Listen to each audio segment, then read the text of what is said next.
Hello, good afternoon. Woo! Welcome in. Long weekend, a rainy long weekend here in the Mile High City, but we are back. The sun is out, and it's Tuesday. I'm Jesse Montano. I'm going to be joined by Meghan Angley in just a few moments. Did want to remind you guys about our great partners over at Trusted American Mortgage. Head on over, trustedamerican.com. They want to help you lower your interest rate, get a better monthly payment, just make your life a little bit easier now heading into the summer. Head on over to trustedamerican.com right now. See how much money they can help you start saving today. Hello and welcome in. Please do not leave your luggage unattended on the station.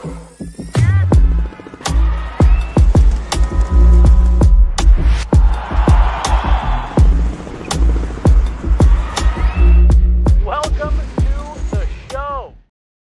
Hello, everybody. Welcome to the show. Can you believe it? That's Chloe's voice on there in the intro, not mine. Unbelievable. I'm Jesse Montano. She's Meghan Angley. We do have Chloe Thiel behind the glass today. Meghan, holiday weekend, long weekend. I know you spent some of it up in Loveland. We're going to talk about it. Other than what happened yesterday at Blue Arena, how was your long weekend?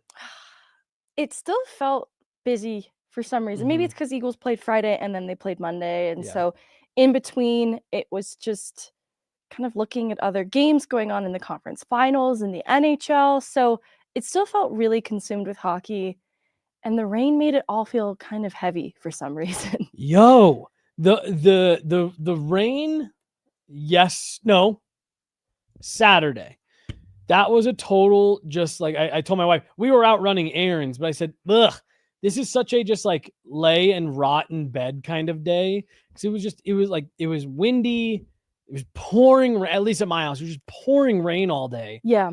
And it's like, these are the days where you don't even want to like go outside to get in the car and go. So you don't even want to walk in from the parking lot. No, I understand that type of day completely. So I didn't really run any errands. Yeah, we did a little bit of errand running in the morning. And then it was one of those things where we're like, all right, well, let's go back to the house and like put the groceries away. And then we'll go have like a nice productive afternoon. Nope. Didn't happen. Just sat inside and stared at the rain all day. Busy hockey weekend, like you said. Just a lot going on in the news headlines, in games being played that had real meaning to them.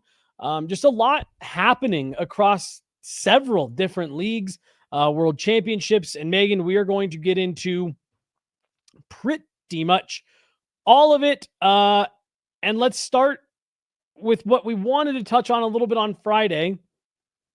We ran out of time. Men's Worlds.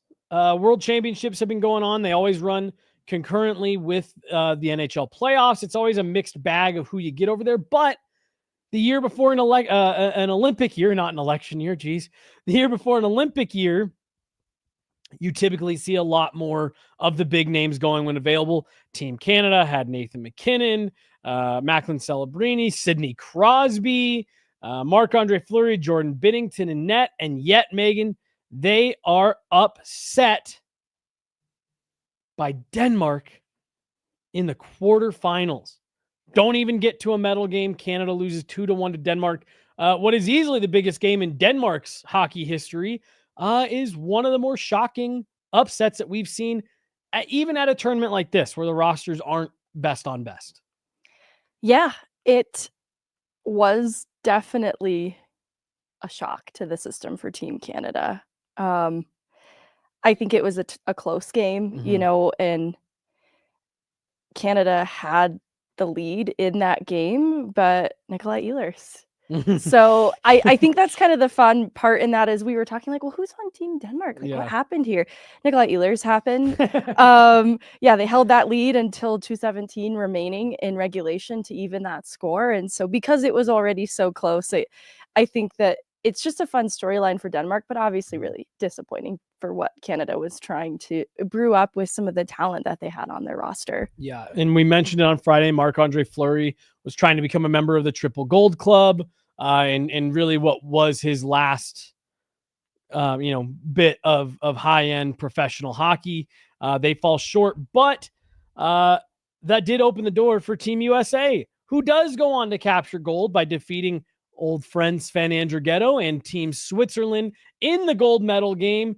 And Megan, really just what I wanted to talk about here was the great moment that we see Zach Werenski as they're getting ready for the trophy presentation, the medal ceremony. He goes running off the ice back to the locker room, and he emerges with Johnny Gaudreau's jersey, who had been hanging in a stall for the entire length of the tournament. They get it, they drape it over the cup. It's a part of all the photos. I just thought it was a great moment. Again, for a tournament that we don't normally give a lot of attention to, for Team USA to win their first gold medal in decades, and then to have the Gaudreau jersey there to be part of all that, I thought was really special. The first on-ice trophy for USA Hockey in 92 years, which is kind of crazy. Unbelievable. But so special that it's Werenski who goes running to the locker room to get the Johnny Gaudreau jersey, just with the teammate connection that was there. I loved Ryan Orsofsky's comments after in the locker room. He said that Johnny was here and he was up there watching this one, and he used other colorful words in there for passion. But I thought that was a really beautiful moment for Team USA. And I'm excited. Like, this was a close game, a 1-0 OT win, and it's Tage Thompson who gets the game winner 2 minutes into overtime. And he was one of the Four Nations kind of extras and didn't really get to represent Team USA in this kind of Olympic bid, hopeful for Team USA in the future. It's nice that he gets this stage then in the summer to kind of showcase his abilities. And then finally, happy for Zeev Buium and Team USA. I know his debut for the Minnesota Wild has come with some ups and downs, but this is a player with a lot of winning in his bloodline through this point. So really happy for Team USA, and love that the cherry on top of that Sunday was the moment with Johnny Gaudreau's jersey. It was fantastic. Big credit to USA Hockey and like you said, Zach Werenski for having the quick thought to go do that. Megan, I don't remember if we were talking about it on the show or if it was just you and I chatting, but we were talking about Tage Thompson last week, and you specifically said, like, man, this is a player that I just don't think gets enough credit. I think back a lot to when Austin Matthews was talking about Tage Thompson a couple seasons ago, saying this guy does not get enough credit around the league for how good he is. And so I'm with you. That was one of the first thoughts that went through my mind, was like, that's a nice moment for Tage Thompson. Probably just because of the caliber of team that's around him. That might be the biggest goal of his career to this point. A golden goal at World Championships. Great shot. And he's just a monster out there. Yeah. That's what elevates him in these conversations that I think he sometimes gets left out of, and why I want to put them there is his toolkit is a little different from other superstars in the league, with his height, his length, that reach, and what it allows him to do on the ice and what makes him such a powerful player. 44 goals this season for Tage Thompson in what was otherwise a disastrous year for the Buffalo Sabres. And so this is a player that I'd love to talk about more than we ordinarily get to.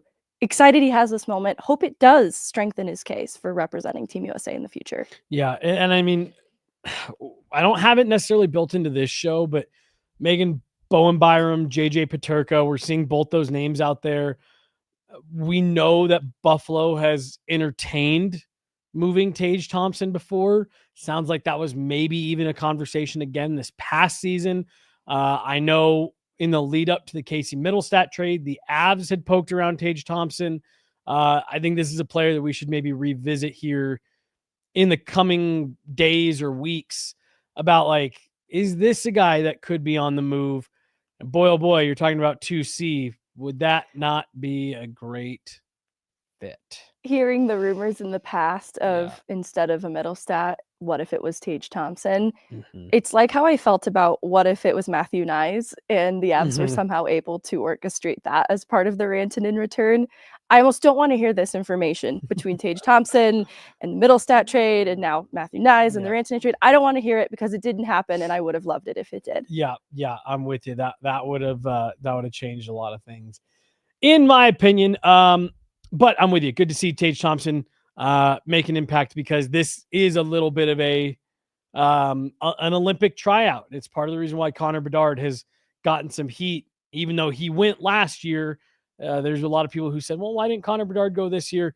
A lot of that's because you are looking at guys who are trying to endear themselves to management and coaching staffs that are going to be behind those teams next year at the Olympics. But have you seen some of the projected contract extensions for Matthew Nyes? Just like random, quick little bullet point. No, I haven't. I saw Paul Bissonnette talking about what he thinks all the guys should sign for. And yeah, they're all team friendly for sure. So I'm not going based on that. But what do you think? No, they've been kind of on the higher end, and not that this is a player who isn't worth it. It just feels like, yes, because I think his criticism specifically, and I'm not sure if I'm mistaking his tweet with another, was, what is it with these players? Like, just, can we get a few more bridge deals for some of these young players rather than just immediately jumping to term?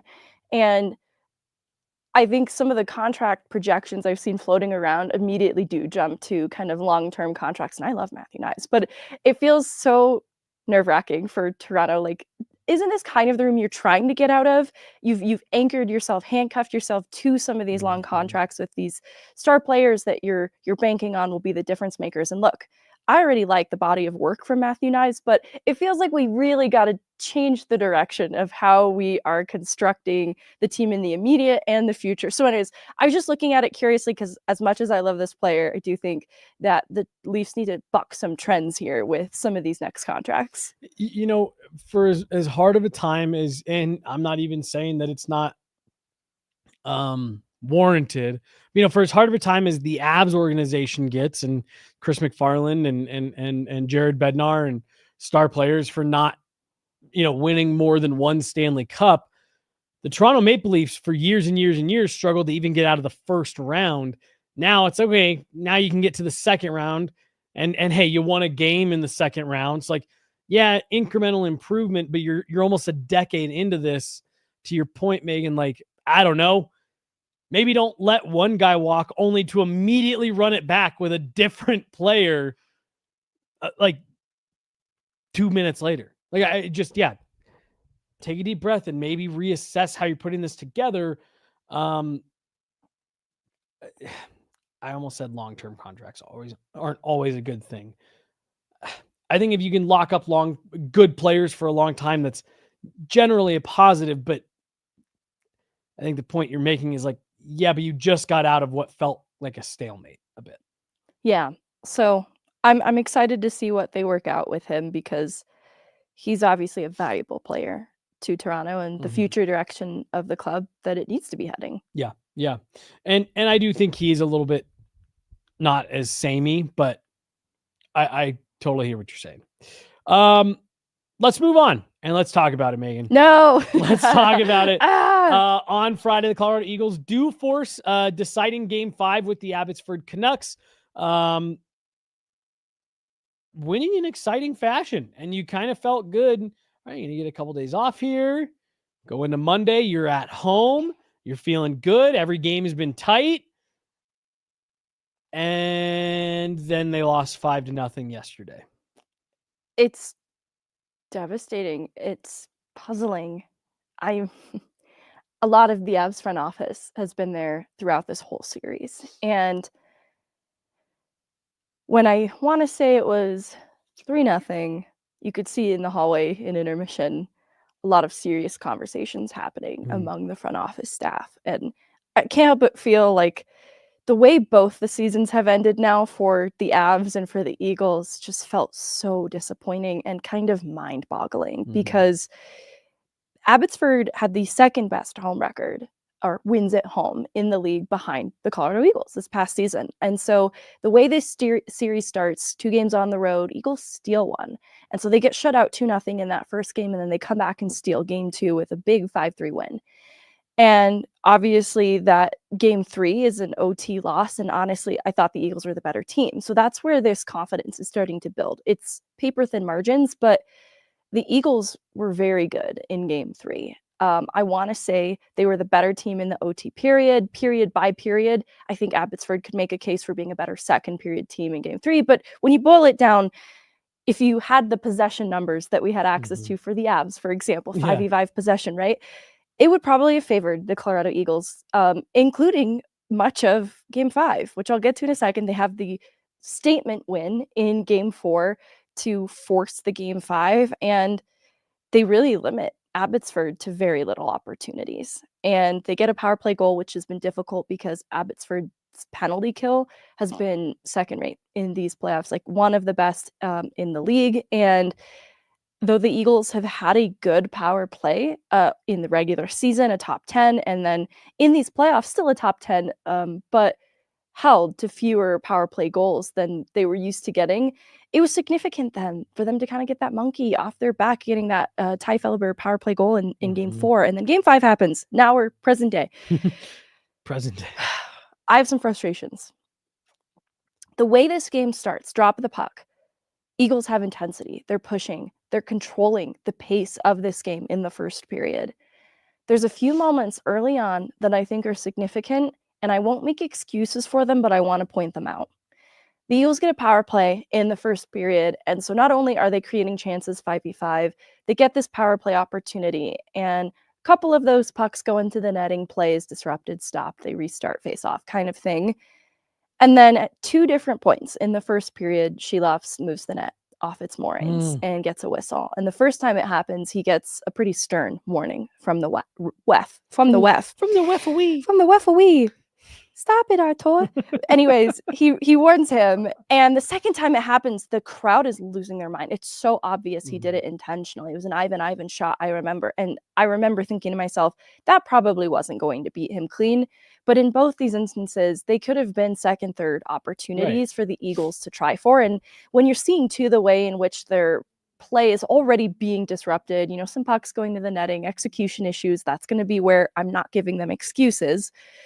You start to wonder, though, how much this changed the momentum of this first period, because it's upsetting. It feels kind of cheap that this was happening, because you go back to game 3 and this happened then too. Sheloffs was moving the net off its moorings intentionally.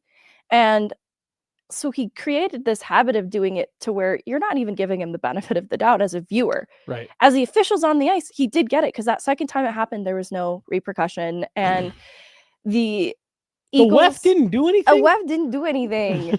And so no repercussion. And the way this period ends is where the Eagles get into trouble that they can't come back from. They dig themselves into a hole because, I don't know, I'd say for about 15 minutes of the first period, they still continued to lay on that push pretty heavy. And then they let back a little bit. And so there's a penalty. Oscar Olafson had a penalty in the first period. Shocking. There's a penalty, you guys, okay? And Abbotsford capitalizes on it. And so now they're up by 1. And then a minute later, they score again. And this is where I think they got in the Eagles' head and never escaped from it. And so they were in a hole that they couldn't climb out of, even though they come away with the shots lead at the end of it all. And honestly, it was close through 2 periods with maybe a 1-shot difference between the 2 teams. But, by the third period, they were putting everything they could. And at that point, Sheloffs was playing really well without having to move the net off its moorings, that they just couldn't beat him. It was actually so sad to watch, because some of these chances were better opportunities than you saw getting disrupted in the first period. It obviously helped Sheloffs' confidence, though. And so at that point in the game where the Eagles are making their best quality chances, best quality push, Sheloffs is locked in. And so there was no getting past it. The other thing is the Eagles didn't do themselves any favors with their neutral zone coverage. There were shades of the Dallas Avs series that I'm haunted by to this day. I see it in everywhere that I look. What happened in the Dallas Avs series will haunt me forever, probably. But at least the first 3 goals in this game for Abbotsford are these quick strike attacks. Different ways, like one of them is that power play goal against, but they actually get a no-zone face-off because of an icing, and they get beat back, though, and so they're getting beat back through the neutral zone, and Abbotsford is scoring immediately upon entry. And so here's where I'm going to make one quick little thing that we never speak of again, and it wasn't Trent Miner's best game. We never speak of this again. Look, the Eagles did not provide any goal support, so this isn't a singular blame to Trent Miner, but he got beat clean immediately upon entry with some of these chances for Abbotsford. And that's where I would have loved to see the Eagles counter some of Abbotsford's speed through the neutral zone, stand guys up at the blue line. And so there were just a couple miscues too, because there was aggression, there was effort on behalf of the Eagles, but they were just getting beat by speed, which shouldn't happen because the Eagles are a very fast team too. So I was a little disappointed. There were things for them to improve on. At the end of the game, you see Jacob McDonald comforting Jason Magna, and I can't help but feel similar to how the Avs must have felt, that this was a really special team. You heard that throughout the course of this year culturally, what they built, the brotherhood that existed between everybody, and the resiliency of this group, because they lose Jack O'Shawn, who's one of their best defensemen and a big contributor offensively with the way that he likes to play. And he hasn't been an option to them in this series. They lose Jake Wise for Game 4. He's been an important player on both special teams. And even though he comes back in Game 5, he's not at 100% following a hit in Game 3. And so that didn't help them. Jason Poland was a little banged up. He comes back in this series, though. And so the Eagles have had to be resilient in ways that I also want to give them credit for. That will get lost in the storyline of this season, which I'll get to in a second, because this was a historic year for the Colorado Eagles. And I don't want us to lose sight of the huge step forward that they've taken as an organization, as a team, because they lost Game 5 in a very sad way. But they were resilient. They had to overcome some adversity, some injuries over the course of the year. And that's what leads me to my next point. This was a team that won the Pacific Division this year and had top 10 special teams, which I haven't seen. Dan Heinout joins the coaching staff and specifically helps with the power play, and it sees improvement. And Aaron Schneekloth, a defensive-minded coach who really drills in a lot of discipline and a lot of strict but good habits in his team, starts to get more out of all of his players. And so I point to a player like Jake Wise, who came in on a PTO, and he'll be back next year. It's a success story. He's on both special teams. He's just such a great option for them down the middle. And this was a player who has a point, what's the word I'm looking for? Like a new career high in points with the Colorado Eagles. And so Jacob McDonald, the year that he has with the defenseman record for goals by defenseman in a single season and breaking the American League record, like the individual success stories of this year. Trent Miner gets his NHL debut and solidifies himself as a starter. Yeah. And he's really leaned on heavily and trusted so much by the Eagles this past year. A goalie that was once resigned to the East Coast League finally breaks through. Can we pause right there? Yeah. Just because you mentioned him not having a great game. And so I just went and pulled it up and like that, it is disappointing that, for him, like I'm not for me, I'm not like disappointed, but like it's disappointing for him to have the season that he did. And then, the one bad game you've had in the last 2 months comes on the worst day possible. And, bad game, however you want to phrase it. I do think that there is something there to take out of real positive for this year. Artur Silovs is 24 years old. He got a lot of notoriety last year because Thatcher Demko got injured and the Canucks were dealing with injuries at the wrong time. Silovs came in and played excellent for the Vancouver Canucks in the playoffs last year, almost beat Connor McDavid, Leon Draisaitl, and the Edmonton Oilers. Couldn't get it done. And as things shake out this year, he finds himself back in, with Abbotsford. But there's a lot of Vancouver Canucks fans who are very high on Artur Silovs. Trey Miner's also 24. And in my opinion, and I think you agree with this, solidified himself this year as a legitimate AHL starter. That's not nothing. That's not insignificant to have a young goaltender in your organization that you're like, yeah, we can almost set and forget Trent Miner, AHL starter. That's not nothing.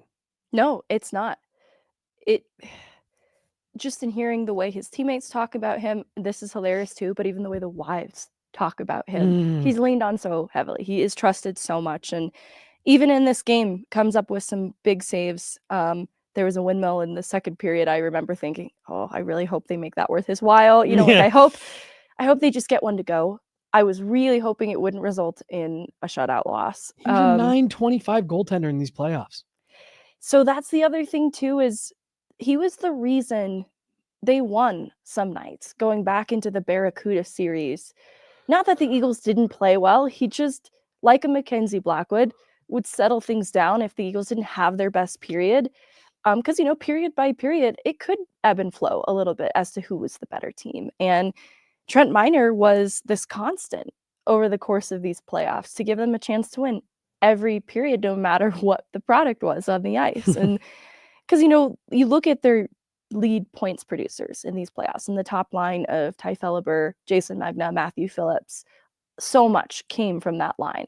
So there's this concern of, you know, did they get enough from the whole of the lineup? And they did get more depth contributions than the Avs did, for example, in the Avs Dallas series. But I look at something like that, and in game 3, they were pretty absent, you know, the top line specifically. And they still squeak out the OT game. And honestly, Trent Miner was the better goaltender through 3 periods in regulation, but Sheloff was the better goalie in OT because the Eagles had some chances on Sheloff that should have been the game winner and just weren't. And so it was kind of a goalie duel, honestly, in the Abbotsford Eagles series. And Sheloff has some more NHL reps under his belt, to include a conference final with varied results, but the success that he had there is not something I'll ever take away from him for Vancouver, and making it a way more intriguing series than I think Edmonton would be happy with, right? It was like, why is Vancouver giving Edmonton this much trouble right now?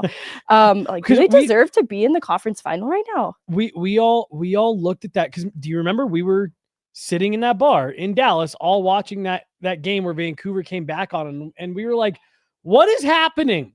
What is happening right now? How is Vancouver with Artur Silovs in this game, in this series? But yeah, you know, Trent Miner was a .918 goaltender through 38 games of the regular season. That's by today's goaltending standards, that's outstanding. And then .925 through 9 games in the playoffs.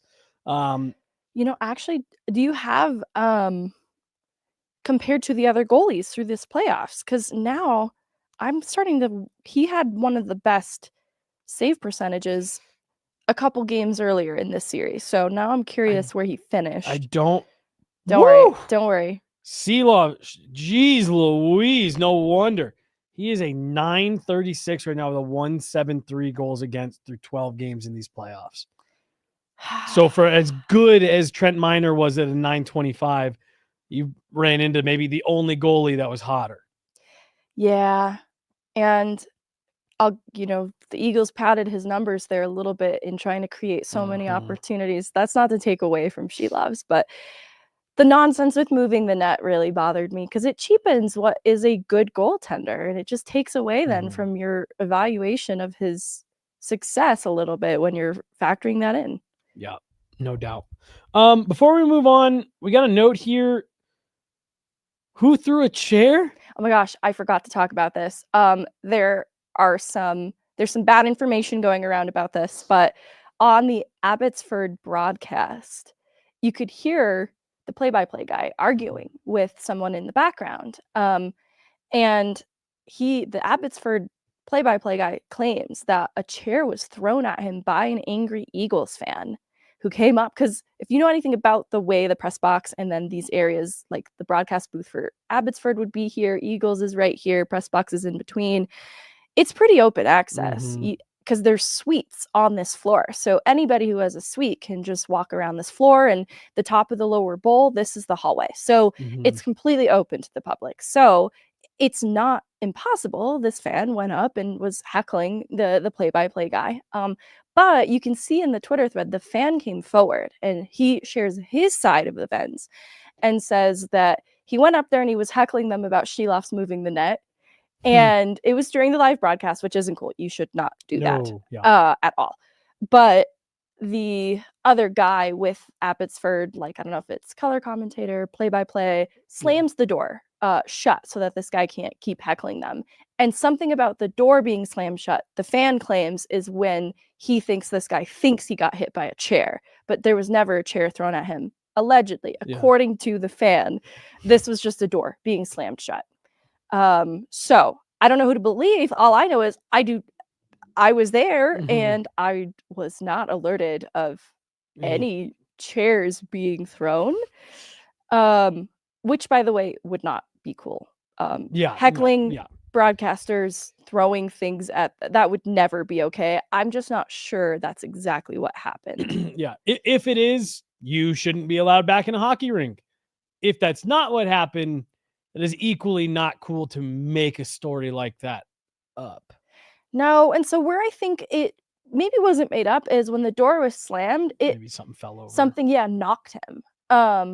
And so I don't think it was fabricated, but hard to say what really happened. I'll do some more digging though. I'll talk to some people, see if we can get figured out.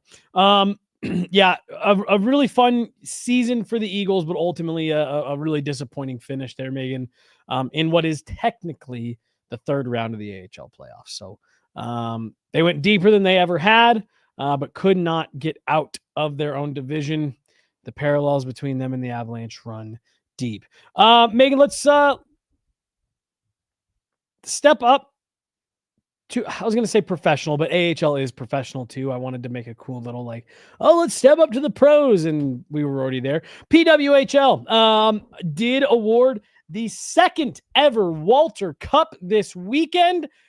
Yet there is still only one champ, Megan. The Minnesota Frost run it back. They go back-to-back. Friend of the show, Colorado native Nicole Hensley has 2 Walter Cup rings now, Megan. I was laughing because they won in overtime.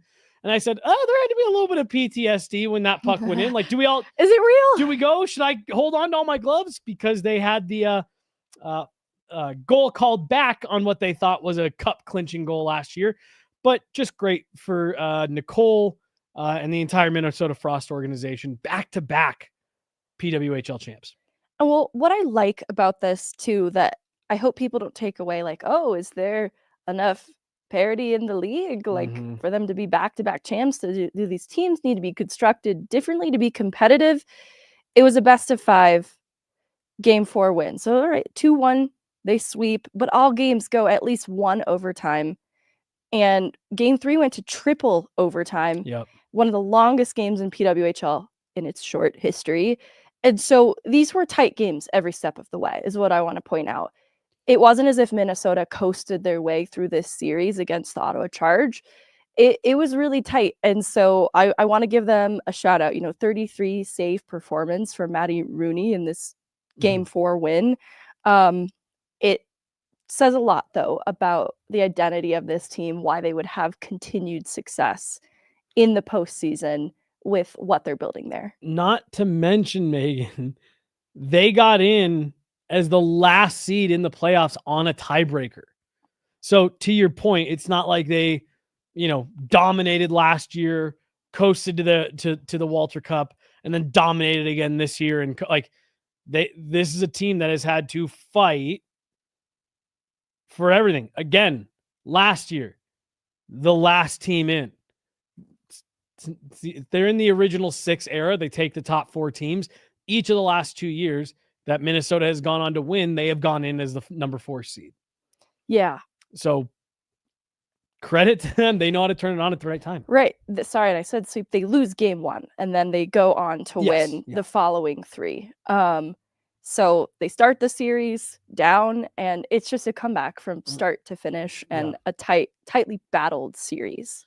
And it is also interesting. I already saw an article this morning about Like it's awesome. And the Minnesota Frost, you know, they've won the first 2 championships, and now we enter a new era with the PWHL, as they'll be welcoming in 2 new expansion teams next year, Vancouver, Seattle. And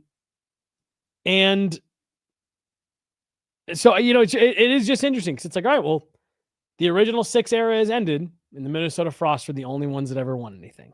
Yeah. And now we've got a dynasty in the making here. That's right. Seriously. And now you move to 8 teams, and everything about that league is going to change. A new Islander has entered the villa. Is that what it is? Yeah. Am I mistaking my reality shows? I don't know which one that is. New. If that's Love Island, I haven't seen Love Island. What is it, Chloe? Bombshell? A new Bombshell has entered the villa. Thank you. What show is that? 2 new Bombshells have entered the villa. What show is it? It's it is Love Island. Okay, all right. That's why I said Islander. I knew there was some island in there. Anyways, Minnesota, they win it at home this time too, in front of the home crowd. That's also very special, and I'm happy for them about that. Totally. But yeah, they will go down as the only team that ever won the Walter Cup in the original 6 era, and now that league barrels towards having 8 teams when the puck drops next season, Megan. And it's just really exciting stuff for women's hockey. You and I talked about it going back years, saying like, gosh, I want to see these women's leagues unify and get under one umbrella and put together the league that the sport deserves. And they've done that. They've done an excellent job. And the fact that we're 2 champions in, and expansion coming, like I'm really excited. The quality is going to only get better. The teams are only going to get deeper. And as the league grows, I just hope that Colorado is on the expansion list, because it would be really fun to get a chance to see this all up close. And, you know, they're going to start adding games. The seasons are going to grow from 30 games, which was longer already this year than what they did last year. So I'm really looking forward to it, but just couldn't be happier for Nicole Hensley and the entire Minnesota Frost team. Yes, I'm personally so happy the Walter Cup's coming back to Colorado. Yes. I've already talked to Nicole, so get ready. We got more content coming. And yeah, we've been lucky enough to do a little bit of work with them, so we've got to know some of the ladies from that team a bit, and just awesome individuals, and you're just happy to see it. Megan, not quite the finals yet, but we are well into the conference finals in the NHL. And the Carolina Hurricanes last night, finally, for the first time since 2006, Carolina Hurricanes have won an Eastern Conference final game. And I should mention, this is their 4th try at it since 2006. Yeah, I'm stressed because it just feels like a fluke. Yeah. You know, you go back, all right, 5-2 Florida, 5-0 Florida, 6-2 Florida. All right, Carolina squeaks in a 3-0 shutout. Mm-hmm. That's not good. Paul Maurice said they lacked their killer instinct in that game. And what troubles me about it is I don't think that's a mistake they'll make twice. Yeah. So I fear it is too far gone for the Carolina Hurricanes even still. I'm glad they get the moral victory, though, of finally getting a win in the conference final. But I don't know that I can assign it much more weight than that. Yeah, you may have saved Rod Brindamore's job. Like, if you get swept for the 3rd time out of the conference final twice in 3 years, I don't know, maybe there's a question there, but I'm with you. Good for Freddie Anderson.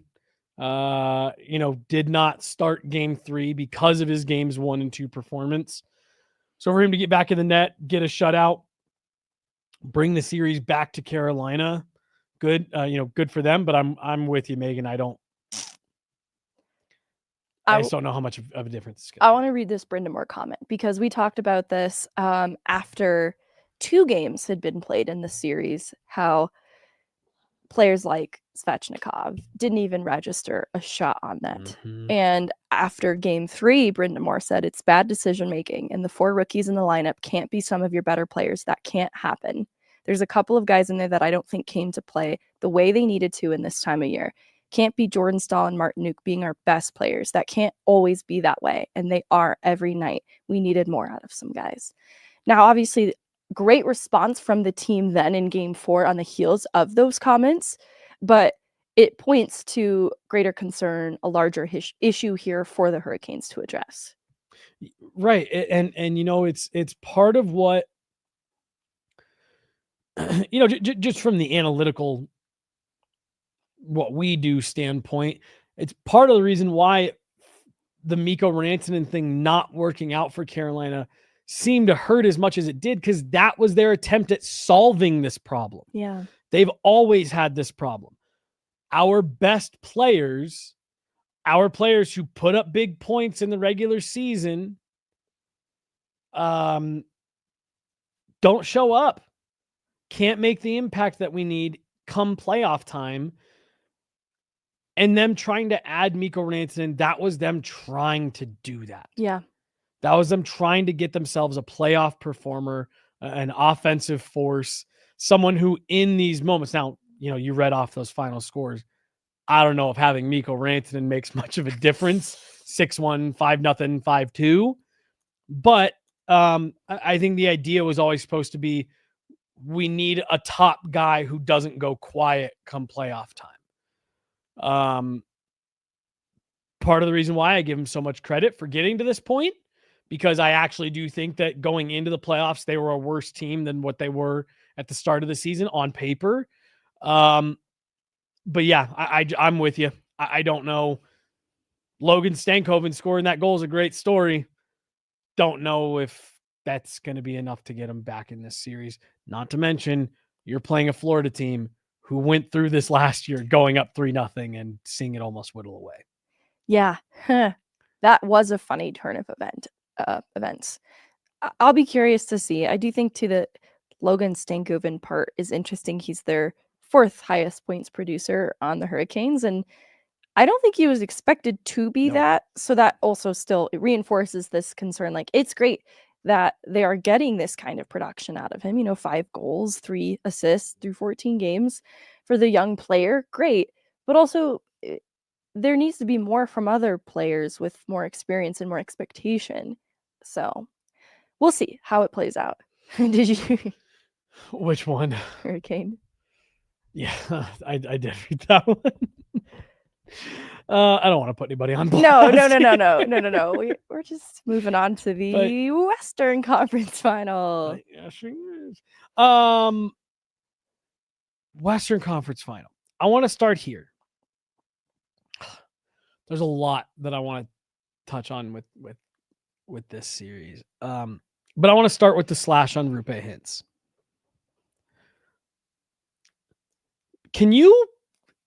I guess, how do you feel about it? I'm a little confused. Okay. Me too. It's not okay that it happened, but I don't understand how it resulted in the injury that it did. Right.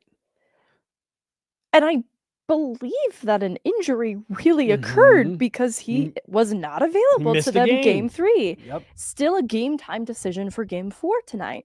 So I'm not skeptical of the severity of it. I'm just not sure how it happened. And how it... Megan, I've watched hockey for almost 3 decades. I've covered this sport professionally for almost 10 years. I've watched that replay so many times, and I can't figure out how there's any one person out there saying that it should have been a 5 and that Darnell Nurse should have been suspended. I just can't figure it out. It looks to me like it caught Roope Hintz in an unfortunate spot. Hit him just in the right spot. It hurt. Probably left a deep bruise. I'm sure that wasn't comfortable. Like you said, he missed a game. Those types of hacks and whacks and cross checks and battles in front of the net, a player gets slashed like that on the laces probably 20 times a game. And there's people out there saying that Darnell Nurse should have been ejected from the game and suspended over it. You don't punish to the injury. You punish the infraction. And I feel like there's a lot of people who are saying, well, Roope Hintz got hurt. Roope Hurts. Roope Hurts got hint. Roope Hintz got hurt, so therefore Darnell Nurse needs to pay. I'm like, okay, if Mason Marchment wants to go out there and run Darnell Nurse from, into the wall from behind, okay, he's going to get in trouble. He's probably going to get suspended, but if that'll make you guys feel better. But what Darnell Nurse did was not anything more than a 2-minute minor. It just wasn't. And I can't believe that has even become a controversy in this series. It's interesting because Darnell Nurse was suspended one game for the Quinton Byfield cross-check in the LA Edmonton series earlier. And you look at it and it's not just like you mentioned, in hockey, there are just some things kind of away from the play that happen. You just eat it. This was a little extra, this cross-check. So it makes sense. And then on the heels of that, it's like, oh, maybe he's towing that line in kind of the incorrect way. Because obviously he shouldn't have slashed Hintz either. This was just unnecessarily, I don't want to use the word violent because that's so dramatic here. There's just so much force there in this slash. Still don't know how it resulted in that injury. So maybe you make a case for that. But then I look at the Roope Hintz cross-check on Nathan MacKinnon. Yeah. And it's actually very similar to the Darnell Nurse cross-check on Byfield that warranted a suspension. So honestly, I'm not the type of person where I would say, well, that didn't get called, so when another bad thing happens, It shouldn't be penalized. It's just hard to see the fan discourse around it. Like, I don't know, if we're going to care about this, then we need to care about all of it. And I'll be more supportive of the care then.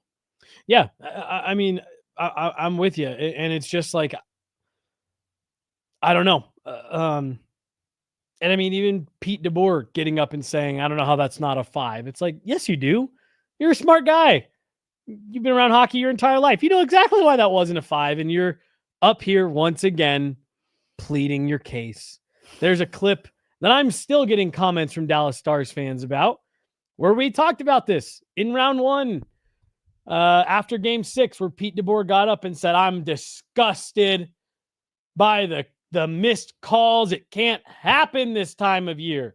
And we said, going back in time and looking at these different references, this is just something it's a tactic that Pete DeBoer deploys trying to get a call. I'm not saying it's good or bad. It's something Pete DeBoer does. To me, him coming out after that game saying, oh, it should have been a 5-minute penalty on Darnell Nurse. It's like, that's just you pleading to the refs again. You're a smarter guy than that. You've watched enough hockey. You know that's not a 5-minute penalty. No, you're disappointed about the outcome, right, in terms of the injury, but that's not what gets penalized. Correct. And I have mixed feelings about that when it comes to head injuries. Totally. Sometimes, but this one's just a little different in nature. And now I do think for a hit to the head, something that player safety looks at and says is intentional, we are going to give supplemental discipline to this, then yeah, I do think taking into account how severe an injury is when you're deciding how many games to suspend someone for.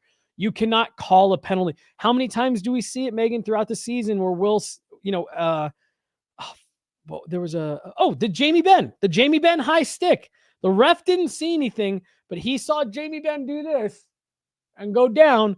So he put his hand up. He looked back, saw Jamie Benn down, holding his face. So he put his hand up. Like, that to me is the stuff where it's like, you can't make a call just because somebody's down if you didn't see something. Which also makes me sad that Nathan MacKinnon had to campaign for his high stick call when he was gushing blood. Right, yeah. Right. It's like, actually, can you always see things? Well, that would be better. That would solve all of these problems if you just always were watching what was happening. And truthfully, I'll even give them a little bit of the benefit of the doubt here. I actually thought the officials handled that Nathan MacKinnon instance and the Darnell Nurse thing right. They called a penalty that allowed them to review. That's a good use of the review process. They said, okay, we didn't see what happened. We know there's a player being helped off the ice. We're going to call a major so that we can review it and make sure we get the call right. And maybe that's where some folks are coming from with like, oh, it should have been a major. That was what they originally called it. But to me, I just see that as the refs understanding the rules and what they can do to make sure that things are being done right. But Megan, I don't know if you were sitting and watching the last game 3 between Edmonton and Dallas. I was sitting there watching it and listening to the commentary. I didn't want to say anything publicly because I knew how it was going to come off, and I knew that people were just going to be getting my mentions about it. Speak your truth, Jesse. But you and I talked about it of like, don't bring me into this.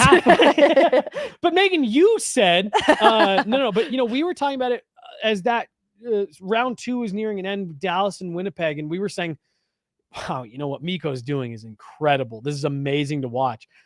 And then we were like, however, what maybe people aren't talking about enough is that, gosh, I don't know right now, if Mikko Rantanen is not involved, the Dallas Stars are not generating offense. If the power play is not involved, the Dallas Stars are not generating offense. And now here we are, Megan, heading into game 4, and that's still the case. And now for the first time in this playoffs, they've lost 2 games in a row. And the broadcast was saying like, the Dallas Stars have been down before in games, but Pete DeBoer has never been down in games or series where he has, the exact quote was, where he has this many star players who are completely MIA. The Dallas Stars need a big offensive performance tonight from all 4 lines. They tout the depth.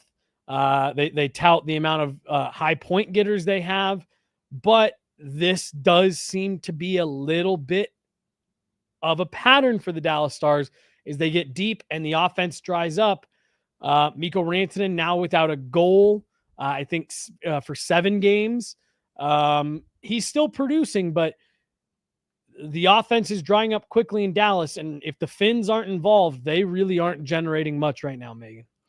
No, and it doesn't feel like brand new information. It's just being exposed more glaringly in this series. And well, for one, it's because you've got 2 teams who should be capable of producing. And so Edmonton's, they're showing up, they're providing their end of the bargain. But Dallas is showing kind of how one-dimensional some of their offense is. And that's not to say Dallas is out of this series by any stretch, but they've been outscored 9-1 the last 2 games. And as you've mentioned, they're not getting the contributions from top players. What's tough too is you look at the end of the regular season and these struggles existed then too. They just were kind of papered over. We enter the playoffs, they're battling some injury, which grants them some allowances then when the offense isn't just completely coming.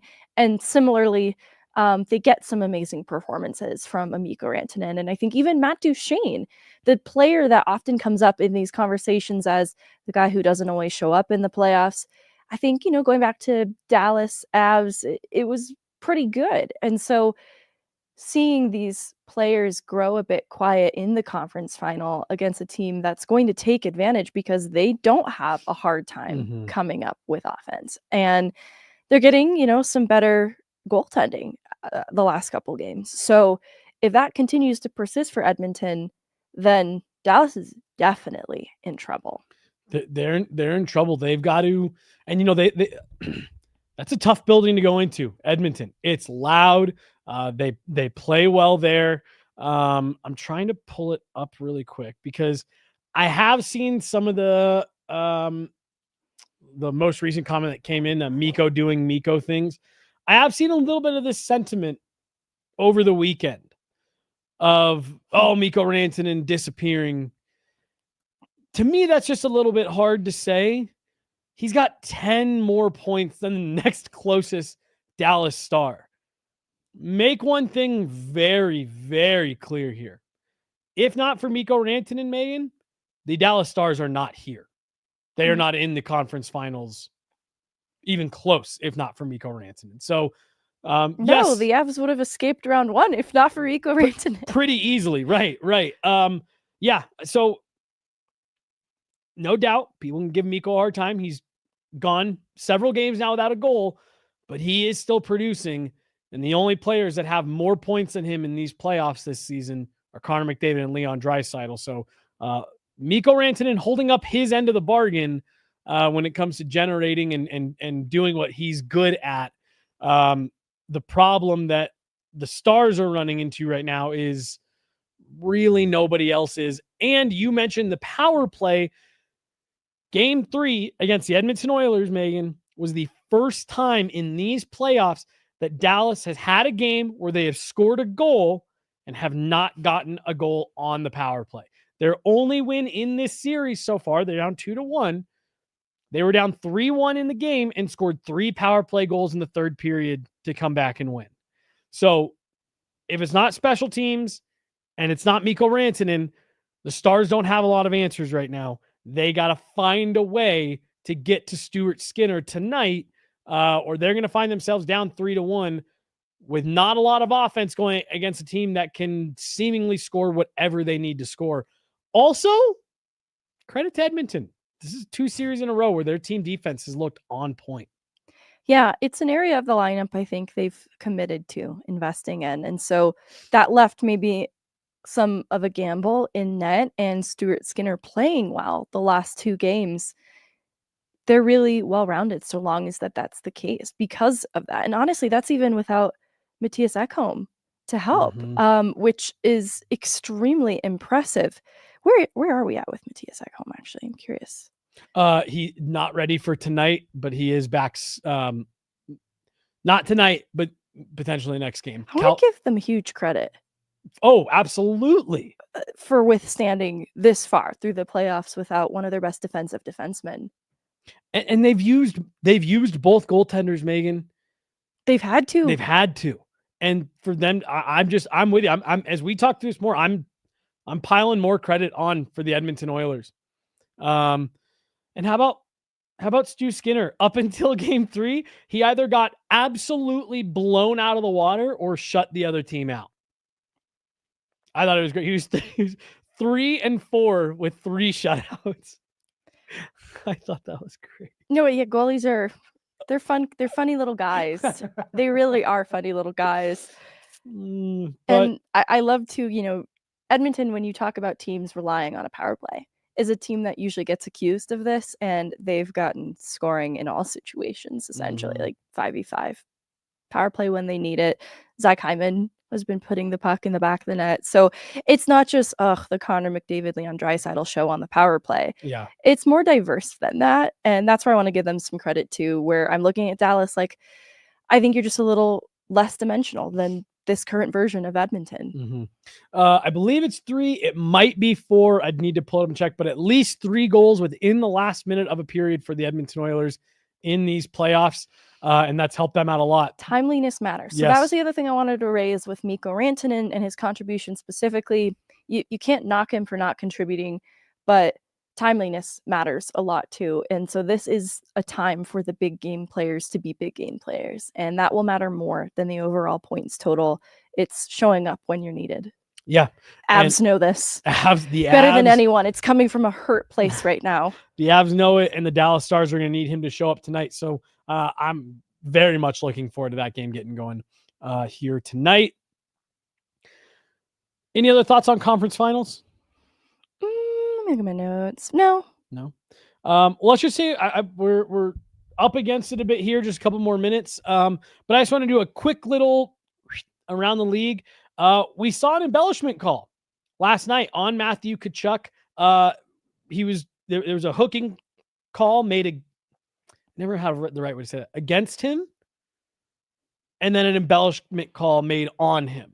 I saw some arguing last night on Twitter, and genuinely, I think I do agree with it, of like, calling both has always seemed weird.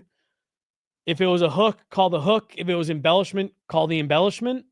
But this is something that Elliot Friedman has reported on Saturday Headlines, Hockey Night in Canada, over the last couple weeks, that embellishment is something the league is looking at in these playoffs in particular, that they felt like they've seen more of it than normal.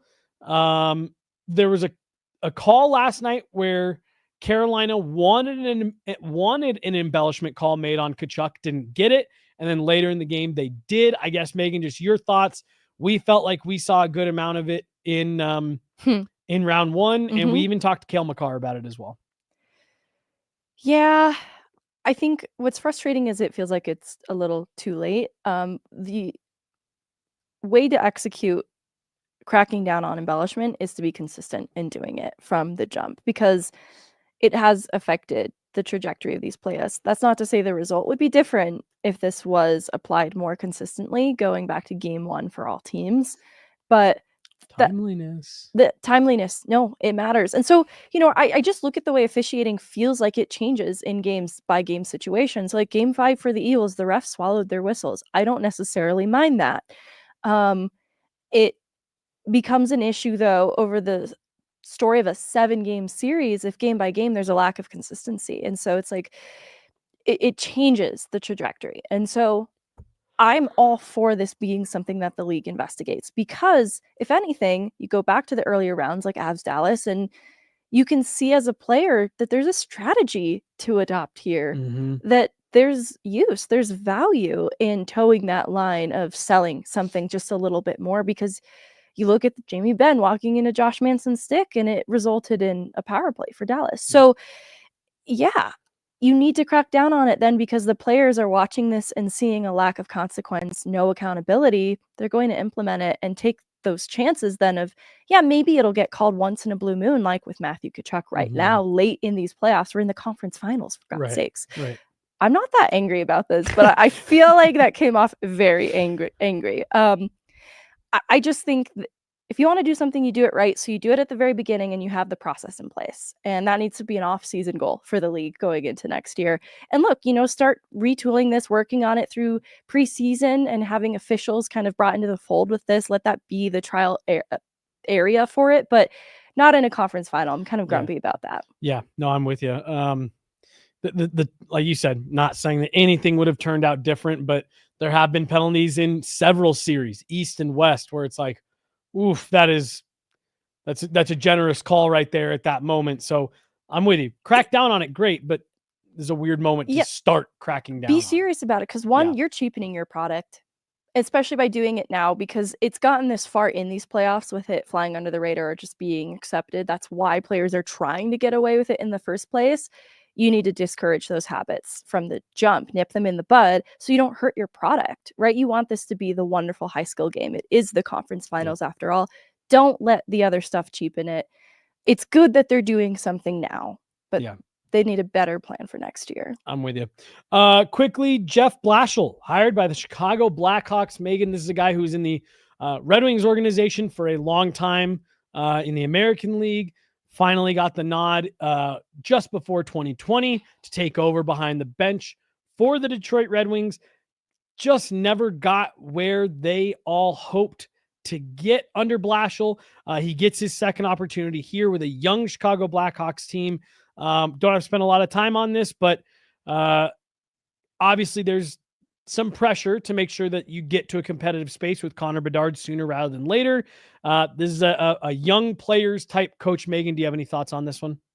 Yeah, it's hard with coaches to really feel super excited about one person over the other. But what I like about him is his experience is still a little bit unproven. Like his experience as a head coach during a turbulent time with Detroit, and then as an assistant with Tampa during years that I think would teach very valuable lessons about winning culture, what it takes to win. And so between both those things, he's inheriting a difficult era in Chicago's history. So I think he has some experience with adversity from his time in Detroit and some experience with winning, though, and what it takes through his time as an assistant with Tampa that could be very good for Chicago. But I like Luke Richardson. So, it's a coach can absolutely make a difference, but I think there are other changes needed for the roster construction in Chicago to better support the direction they want to head in.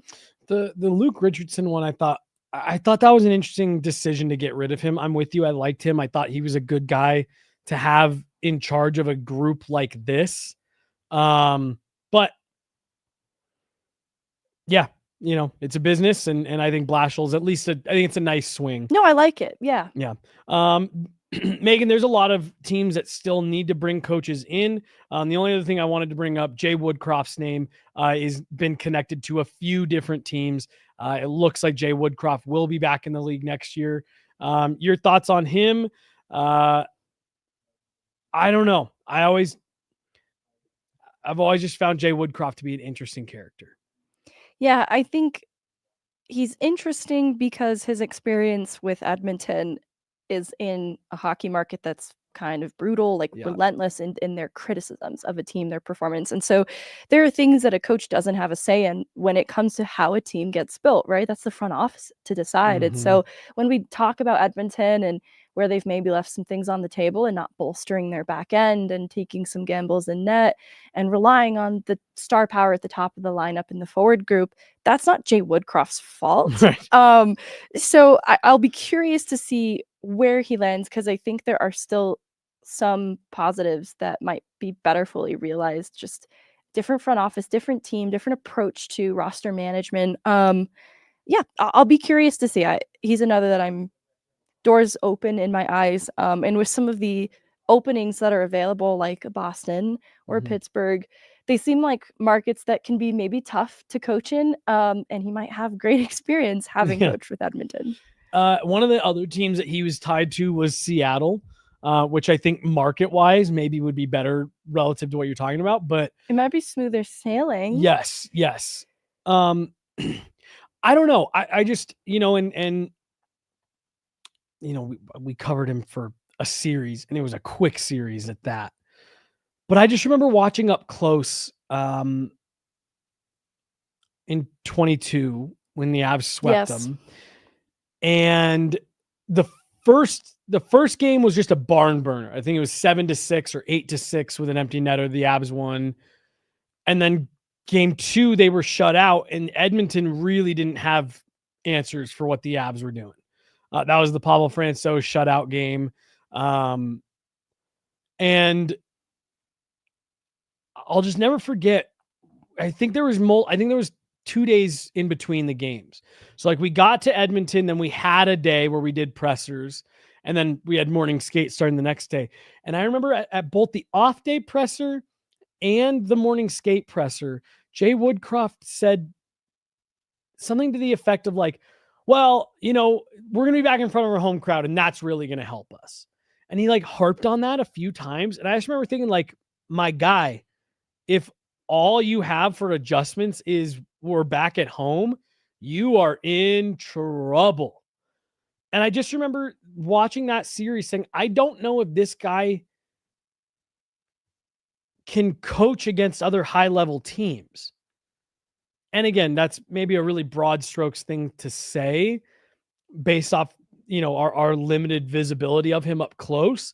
But I just started putting together, like, in my head, yeah, Edmonton seems to get their heads kicked in by every team that ultimately goes on to win the cup.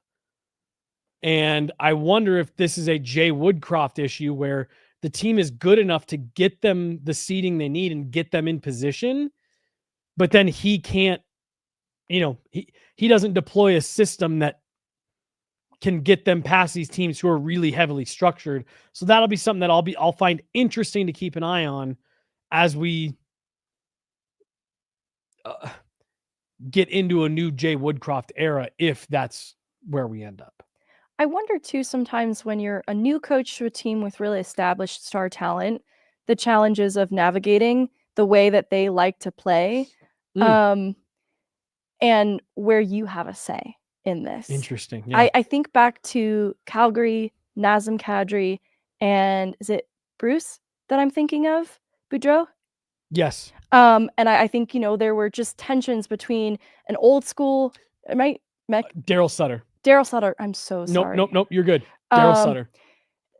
Butting heads with just, there's a way that they already were liking to play. You're kind of new here, and you're trying to implement, though, your style and get through to established players who are some of the best in the league. And so I just wonder if some of that happens with a new coach on a team like Edmonton.